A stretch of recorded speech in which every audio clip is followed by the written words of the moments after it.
Should the Jazz trade for John Wall? John Wall is demanding to be traded from the Washington Wizards, according to Shams Charania. Washington Wizards general manager Tommy Sheppard said today that the franchise has no intentions of trading John Wall. John Wall has recently been connected to trade rumors with the Houston Rockets for guard Russell Westbrook.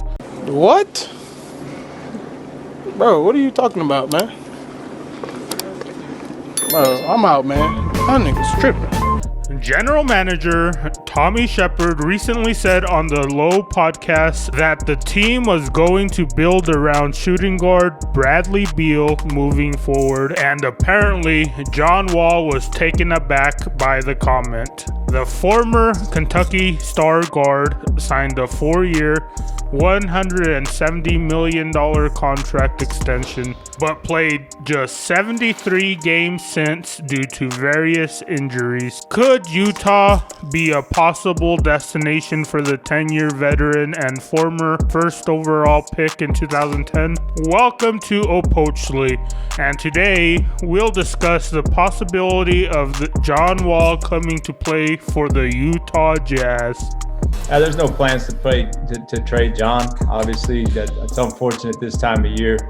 I think the bait and tackle shop's wide open for business. There's a lot of people that get excited on the internet or whatnot, but there's no issues with John and I. There's no issues with John and the Wizards. There's no issue with anybody other than we just want to go out and get between the lines where life makes a little bit more sense right now than it does. So we're getting ready for whatever is ahead of us. Wall has spent his entire career in DC, but has spent the better part of the last 2 years rehabbing from his most recent injury with the torn Achilles. The last time he played was December 26, 2018. Wall is set to return for the Wizards next month and join Brandley Beal and newly re-signed Davis Bertans in an effort to get the team back into the postseason. It's still possible it will happen, but Wall is still seeking to get traded away. The Wizards don't necessarily have to oblige though, and John is still under contract for 3 years with nearly $133 million left on the deal, and moving that contract will be a challenge. Not to mention he has a 15% trade kicker. And by the way, he's got a 15% trade kick in his contract. That means if you trade him, Max, you got to give him 15% of what he owes up front. And it has been a long time since anyone has seen him play. Many teams are cautious because of his history with injuries. I feel great. I'm 110%. Taking care of my body at another level, you know what I mean? And then in the past, I used to play through injuries because I always want to compete, and I always use like an AI mindset. If it ain't broke, you can play through it. But the older you get, you got to learn how to take control and take time off. And I've been out for almost 2 years, so now I've just been getting my body stronger, my legs stronger, different diet, and I feel great. Washington admits they have no intentions on trading shooting guard star Brandley Beal, and it wants to see how their backcourt plays together fully healthy. Tommy Sheppard says he's seen the explosion back with John Wall. He's been out of the league for a very long time. I think they want to see what they look like together back on the court and go from there. But can they be playoff contenders this season with or without Brandley Beal? Or do they need to press the big red button and start the rebuild process? It's an uncomfortable conversation to have. Wall was one of the best point guards in the NBA when he was healthy, and the perennial all-star. I'm not bigger and better than none of y'all. We all gonna make this shit work. You see what I'm saying? That's how I went into my shit in college. It was easier for me because I knew DeMarcus since he was 14. So he already knew, I'm like, yo, I'm gonna be talked about, yes, I'm the main guy, but I can't do this shit without y'all. So I went into it I'm just trying to figure out and watch how they work. And I had great vets. I couldn't ask for nothing more. Because most times you go in that situation, you be like, damn, he could have been an asshole. He could have said, nah, that I still am who I am. You gonna sit your ass over there?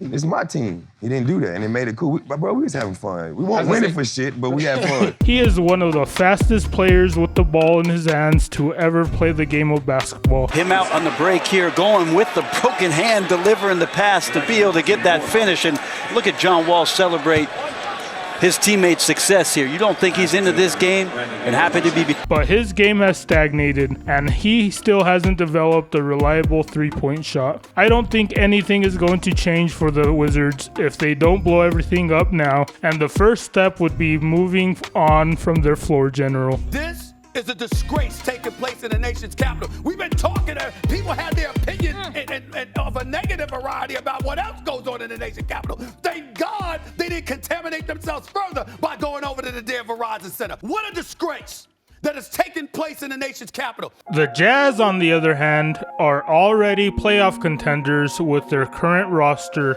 but are still missing one or two pieces to become serious final contenders. Utah Jazz point guard Mike Conley declined to use his early termination option on his contract, choosing to bypass free agency to stay with the Jazz. Conley is still owed $34.5 million this upcoming season, but Conley might want to restructure his deal with the team in order to gain more long-term money in return for lower yearly salary, giving the Jazz more flexibility to sign other players. Conley got off to a rough start in Utah and dealt with his share of injuries, including missing 2 games against the Nuggets for the birth of his son. Utah struggles with landing big-name free agents. They managed to stay competitive despite this because of their front office doing a good job finding gems in the draft and finding underappreciated free agents like Mehmet Okur and most recently Bojan Bogdanovic. At some point, the Jazz will need to match up talent-wise in order to actually compete for a championship and not just a playoff spot. Wall and the Wizards need to move on from each other, and the Wizards should find a way to move him to a franchise that will bring out the best in John. A team with the coaching, front office, and locker room that will assure he has a meaningful career moving forward. I love the hoop so much. Like, my rookie year when Gil was there, I remember we playing the Bulls, and I just contested a shot, and I had a Liz Frank injury in my foot. I just snapped it. I'm like, damn, I'm only like 20 games in. I'm trying to keep playing. So I came back. There's no way in hell I should have played. Like, I'm literally limping on one foot. My foot like this big. I had 0 points in the first half. I'm like, oh, hell no, I can't do this. But in that mindset, you just want to play. You want to compete because you're so young. Like, you don't want to take that time off. That's a mindset I had. And kind of like what I learned from my first injury was I didn't take my rehab right the first 3 months. Kind of like what Gil basically said, if you tell me I'm 50, 60, 70%, I'm going to play. I feel like I'm better than a lot of people at 70%, they are at 100%. And my mindset was like, you know what, I got a longevity career, I want to play longer, and I want to be able to play with my kids when I retire. So that's how I looked at it. Another team that comes to mind are the Spurs. But personally, as a Jazz fan, I would love for the Jazz to make the move for the former MVP candidate. His name might not be mentioned with the Westbrooks What? Bro, what are you talking about, man? or the Hardens of the world, but Wall is right there with them talent-wise, regardless of his injury status. Whether he can stay healthy is another question, but the Jazz are really the perfect fit for him. You know what, I don't think, like, you listen to him, but at the same time, you're like, shit, I know my body more than anybody. I don't want to gotta walk in this and play in it. And I showed Gil my bone spur. They said I had tendinitis for 6 years. And over time, it's a bone spur growing and growing. Like, I couldn't even sit, like, my leg had to be straight if I'm in the backseat of a car. If I bend it this much, I feel like somebody stabbed me with a knife. So I had to go get a second opinion. Then they tell me, there's no way in hell you should have been playing this for 6 years. I don't even know how you was all-star. So for me to be averaging 20 and 9 on one leg, I'm like, shit, imagine if I got 2 legs again. So at the same time, like, they make their decision. That's why you always got to get second opinion. A lot of times when we first come in, some people don't care about second opinion. They be like, first opinion, or I don't want to know opinion. I'm gonna just do my own thing. You probably got to put it to the side. Hard head, make a soft ass. The Jazz are able to continually compete for the playoffs with its top-notch coaching, even with limited talent. When Hayward left to the Boston Celtics, everyone thought that they would be back in the lottery, but they found a new franchise player in the draft with Donovan Mitchell, and the rest is history. But other teams have made similar improvements, and the Jazz might need to consider a change to stay within playoff range. John is a top 5 point guard with the right team, capable of dominating on both sides of the court, and has carried the Wizards his entire career. He did it without having another all-star teammate for 8 years, and he seems burnt out at this point. I'm not worried about getting y'all involved. I'm trying to get my shit. So when I came, it's like, okay, now I get my more shots, and I got to control get the ball. Yeah, he's going to get his regardless. Yeah, you remember there was the point where they had you at the one, me and Kirk Heinrich. Yeah. It was all 3 of us.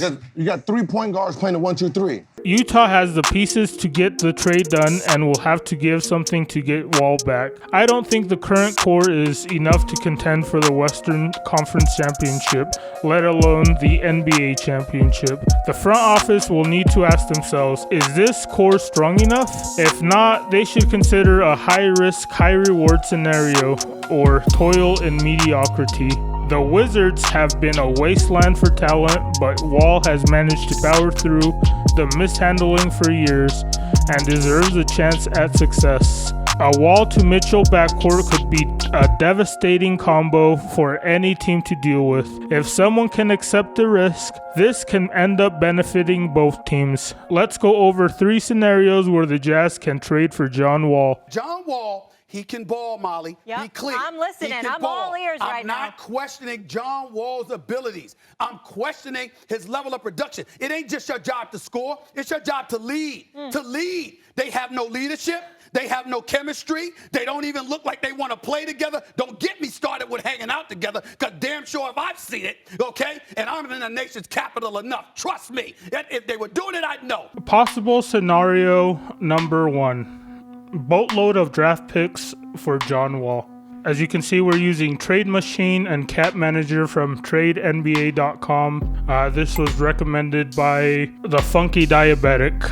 So this is what I'm using to figure out what these trade scenarios would look like. So as you can see here in this trade scenario, the Jazz would receive John Wall, and in return, the Wizards would receive Mike Conley, first round draft pick in 2022, a first round draft pick in 2024, and a second round draft pick in 2021, and a second round draft pick in 2023. The reason the Jazz would do this is because they are already a playoff team without Mike Conley in the lineup, and Rudy Gobert is a defensive anchor, and Donovan Mitchell is a young superstar. The Jazz are well coached and are one piece away from making some real noise in the Western Conference. Adding John Wall to this team allows Mitchell to move to the shooting guard position full time and brings transition and playmaking to the Jazz. This could be a deal that gets them over the hump of a team that is consistently getting eliminated in the first round of the playoffs. And the reason the Wizards would do this is they would get a bunch of draft picks, and essentially they would be getting a better opportunity to rebuild for the future. Mike Conley is an expiring deal and should also fit in nicely for the Wizards and would serve as a solid point guard until his contract expires. The Wizards would stay relatively competitive and receive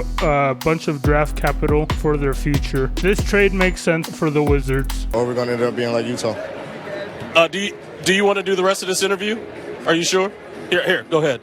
I ain't never ever seen you act like this before. You getting buckets. How you feel? Hey, I need you to turn down the court to build me a new court. Yeah, because Brandley Beal getting buckets. I ain't never ever. Possible trade scenario number 2. A hybrid rebuild where they continue to compete but also try to save for the future. So in this deal, Washington receives Mike Conley, Royce O'Neal, Nigel Williams-Goss, Mai Oni, and a 2021 top 10 protective pick. And the Jazz would receive John Wall, Ish Smith, and Rui Hachimura.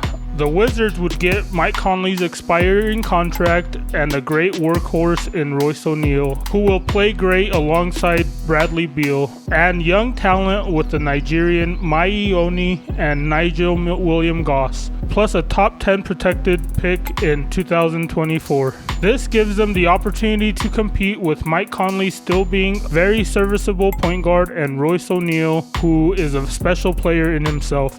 But they will also get a young talent that they could use in other trades or develop them for the future. Now, is John Wall untradeable? I don't know. There's a sucker out there. Would the Sixers look at him and think maybe he puts us over the top even though we can't shoot? Would the Knicks think, hey, we need a star point guard? They usually do think stupid things like that. Possible scenario number 3. 3-team trade with the Detroit Pistons. In this scenario, the Jazz would receive John Wall and Zvi Mykhailiuk, and the Wizards would receive Derrick Rose, Blake Griffin, Georges Niang, and a 2021 second-round draft pick from the Golden State Warriors. The Pistons would receive Mike Conley in his expiring contract and Troy Brown Jr., who is a young player as well, and Rui Hachimura, who is a young player as well. And the Pistons would also get a 2022 first-round pick, a 2024 first-round pick, and a 2021 first-round pick from the Wizards. Where is it? Did he do it? He's doing What's showing up? And why would the Jazz agree to this? Again, the Jazz would come away with a point guard with superstar potential to pair with their recent draft pick, Udoka Azubuike from Kansas. The Jazz will still give up a first rounder and second rounders, but they will get a player back that has a high risk, high reward with John Wall. And Zvi Cook just seems like the player the Jazz would want, and they would probably be seeking some compensation for sending over Georges Niang in addition to their draft picks. Georges Niang was a player who played okay off the bench, and the Pistons would need to replace Zvi, this guy right here probably, so since they have Troy Brown, they have no need for him anyway. So they have a player option. Who knows what they're going to do with him? I don't know. This is just one of the scenarios that can happen with this John Wall to the Jazz. And why would the Pistons agree to this, though, you're saying? The Pistons would be able to get rid of Blake Griffin's contract without absorbing an even worse contract back with Wall. They get an expiring deal with Conley, who can be a good vet for their young core, and all the centers they've been signing a lot of centers recently. Mason Plumlee, I believe, just signed with him. But yeah, they have a lot of centers this year.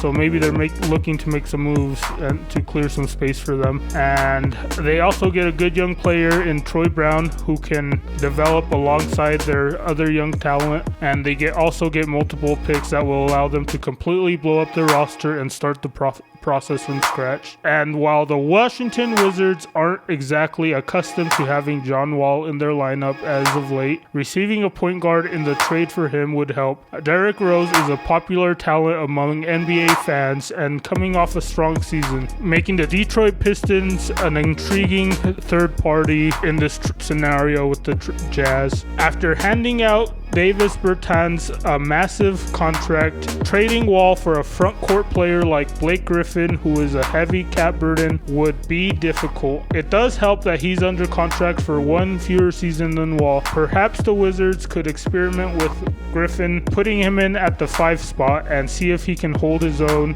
as a drop coverage big defensively, as the Detroit Pistons have done in stretches. Washington is already terrible defensively, so it's tough envisioning them being any worse than that. They also get a second round draft pick from the Jazz via the Warriors, so who knows if that will end up being an early or late second round draft pick. I'm looking out for the people of the nation's capital. They deserve better than this. So as you can see, there are many scenarios where the Jazz could possibly make this happen, but would you like to see John Wall traded to the Jazz? And what other trade scenarios do you see the Jazz making aside from this one? Let me know in the comment section, and thank you for catching this video. Remember to like and subscribe for future content.